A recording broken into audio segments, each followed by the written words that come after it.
Amma's kitchen Telugu. ఈ రోజు recipe రాగి ఇడ్లీ ఎలా తయారు చేయాలో చూసేద్దామండి. రాగి ఇడ్లీ తయారు చేసుకోవడానికి ముందుగా బెటర్ కొలతలు అనేది కరెక్ట్గా తీసుకున్నారంటే సాఫ్ట్గా చక్క స్పాంజీ లాగా చాలా టేస్ట్గా ఉంటాయండి. రాగి ఇడ్లీ బెటర్ తయారు చేసుకోవడానికి ముందుగా కొలతలు అనేది నోట్ చేసుకోండి.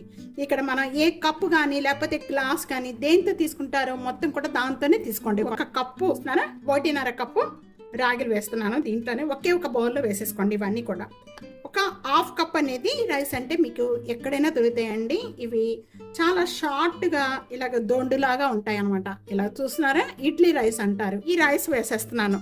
దీనిలోనే వేసేసుకోండి. 3/4 కప్పు మినపప్పు. ఈ 3 కూడా ఒకే దాంట్లో వేసేసుకొని వాటర్ పోసేసి మొత్తం ఒక 3-4 టైమ్స్ వరకు కూడా బాగా క్లీన్ చేసుకోవాలి. నానపెట్టే ముందు క్లీన్ చేసుకోవాలి, నానిన తర్వాత కూడా క్లీన్ చేసుకోవాలి. బాగా క్లీన్ చేసిన వెంటనే కూడా ఈ మునిగేంత వరకు కూడా వాటర్ పోసేసుకున్నాను. 5 లేక 6 గంటల వరకు కూడా నానపెట్టుకోవాలండి. నేను వేరొక బౌల్ తీసుకున్నాను. ఈ బౌల్లో ఒక హాఫ్ కప్ అనేది అటుకులు వేస్తున్నాను. 3-4 టైమ్స్ వరకు కూడా క్లీన్ చేసుకోవాలి. ఈ అటుకులు మునిగేంత వరకు కూడా మనం తాగే వాటర్ పోసేసేయండి. 6 లేక 5 అవర్స్ నానపెట్టుకోవాలండి.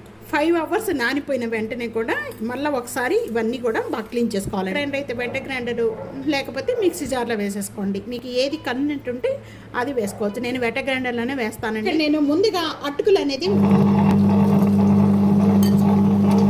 ఇవన్నీ కూడా వేసేసుకోండి. కొద్దిగా వేసేసుకొని మెత్తగా చేసుకుందాం.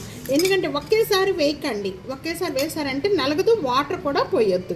వాటర్ పోసారంటే నలగదండి. వాటర్ బాగా టైట్గా ఉండకూడదు. పిండి అనేది టైట్గా ఉండకూడదు, బాగా లూజ్గా ఉండకూడదు. ఈ విధంగా కొద్దిగా వాటర్ వేసుకొని ఈ విధంగా చేసుకోవాలి. పిండి గట్టిగా ఉందనుకోండి, రాళ్ళలాగా వస్తాయి రాగి పిండి. ఈ విధంగా ఉన్నదాన్ని ఒక బౌల్లో తీసేసుకుందాం. ఇప్పుడే నేను సాల్ట్ వేసేసి తిప్పేస్తానండి. 3 టేబుల్ స్పూను సాల్ట్ వేసేస్తున్నాను. సాల్ట్ వేసేసుకొని మళ్ళీ ఒకసారి మొత్తం కలిపేసుకుందాం. రెడీ అయిపోయిన వెంటనే కూడా మనం పిండి తీసుకునేటప్పుడు బౌల్లోకి హెల్త్గా తీసుకోవాలి. ఎందుకంటే మరుసటి రోజు బాగా పులిసిపోయి పిండి పొంగిపోతుంది. మూత పెట్టేసుకొని ఒక నైట్ అంతా కూడా మనం ఇలా బయట పెట్టేసేయండి. రాత్రి అంతా నానపెట్టుకున్న పిండి ఇదిగోండి, చూస్తున్నారు కదా, బాగా పులిసిపోయింది, బాగా పొంగిపోయిందండి. చూడండి, ఇలా పొంగిపోయిన పిండిని ఒకసారి బాగా కలుపుకోవాలి. గిన్నెలో నెయ్యి అనేది ఇలా స్ప్రెడ్ చేసేసేయండి గిన్నెలకి. ఒక 15 మినిట్స్ పెట్టేసుకోండి. 15 మినిట్స్ హై ఫ్లేమ్లో. ఇప్పుడు నేను ఆల్రెడీ కుక్కర్ పెట్టేశాను. మనం ఈ కుక్కర్లో పెట్టేటప్పుడు పైన విజిల్ అనేది లేకుండా పెట్టాలండి. ఇడ్లీ రెడీ అయిపోయింది. ఇప్పుడే కుక్కర్ నుండి తీసేసాను. చూస్తున్నారు కదా, వేడి మీద ఉన్నప్పుడు కుక్కర్ అనేది ఓపెన్ చేయకండి. స్పూన్ తీసుకొని తీసేటప్పుడు కూడా ఈ విధంగా తీసుకోండి. ఈ విధంగా తీసేసుకుంటే మనకి చక్కగా వస్తాయి. ఇవ్వండి.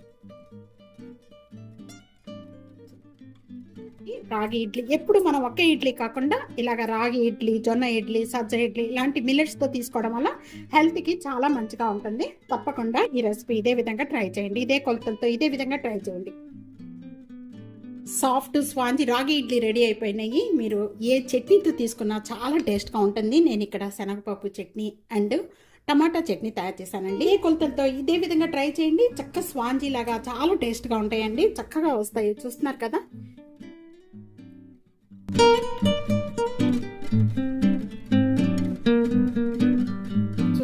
ఇక్కడ లేయర్గా ఇలా రావాలి ఇడ్లీలు. ఇలా వస్తే మీకు చక్కగా మెత్తగా ఎన్ని తిన్నా కూడా సాఫ్ట్గా ఉంటాయండి. వెయిట్ లెస్ చేసే వాళ్ళకి చాలా బాగుంటాయండి. చాలా తప్పకుండా ఈ రెసిపీ ఇదే కొలతలతో ఇదే విధంగా ట్రై చేయండి. ట్రై చేసి మీకు ఎలా ఉందనేది కామెంట్స్లో తెలియచేయండి. వీడియో నలుగురికి షేర్ చేయండి, లైక్ చేయండి, కామెంట్ చేయండి, సబ్స్క్రైబ్ చేసుకోవడం అస్సలు మర్చిపోద్దు friends. Thank you for watching.